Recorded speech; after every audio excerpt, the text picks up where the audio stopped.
Bienvenue dans cette vidéo. L'objectif consiste à transformer un programme en pseudo C++ en binaire et de downloader ce fichier binaire dans un ESP8266. Création d'un fichier binaire avec l'IDE Arduino.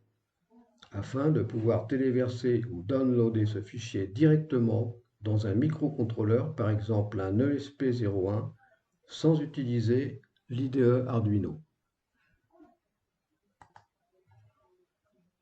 On fait un copier-coller d'un fichier au format .txt dans l'IDE. Donc là, on a un fichier au format .txt qui correspond au programme en pseudo C++ de la GoTiBox que l'on va sélectionner. Et on va faire un copier-coller dans l'IDE Arduino.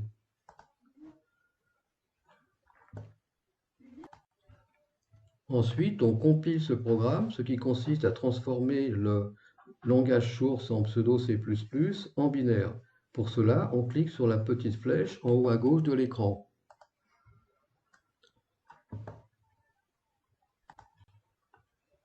Ensuite, on enregistre ce sketch dans un dossier particulier. On exporte ensuite le binaire compilé dans le dossier. Ensuite, on va rechercher dans ce dossier le binaire compilé. Dans ce dossier, on voit que l'on a deux fichiers, un fichier .ino et un fichier .bin. Celui qui nous intéresse, c'est le .bin que l'on va renommer en GoTiBox.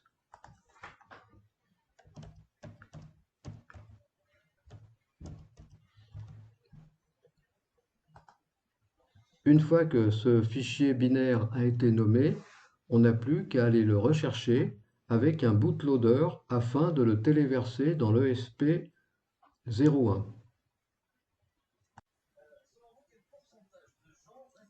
Utilisation du bootloader ESP8266F_firmware_lasher.exe afin de downloader ou téléverser un programme en binaire, en l'occurrence celui de la GoTiBox, sans utiliser l'application Arduino.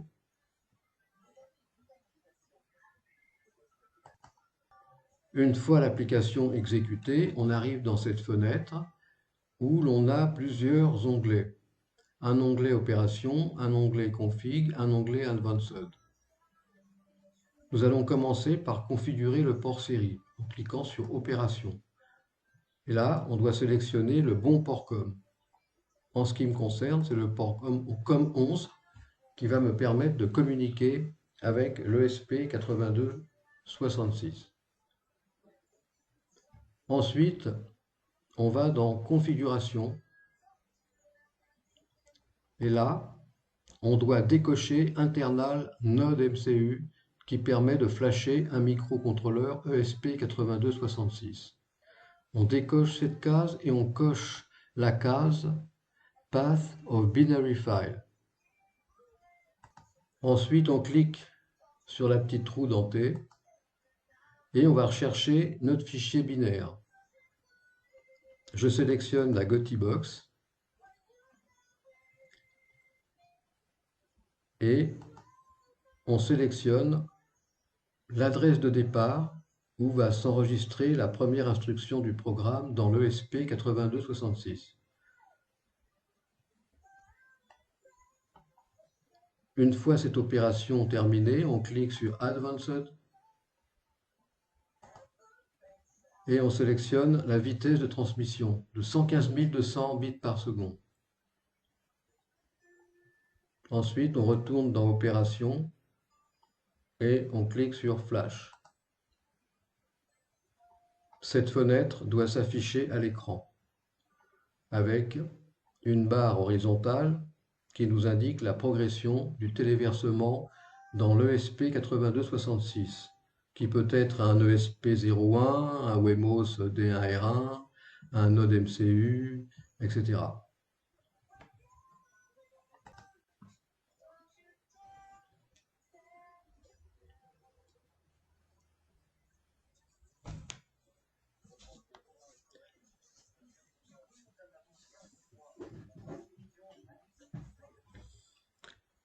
La case cochée en vert nous indique que le téléversement est terminé.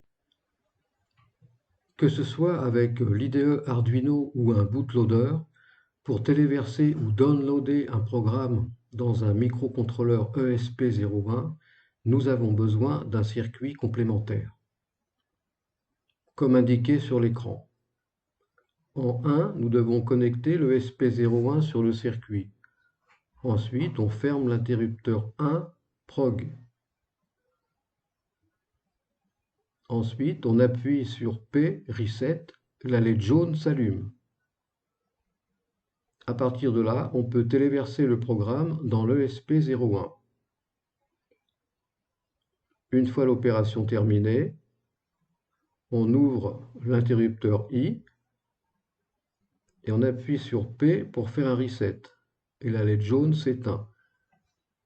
Maintenant, le SP01 est prêt à fonctionner. Pour ce circuit, vous devez installer le pilote pour le CP2102, qui est un convertisseur USB vers TTL. Ce genre de circuit n'est pas utile pour un Wemos ou un node MCU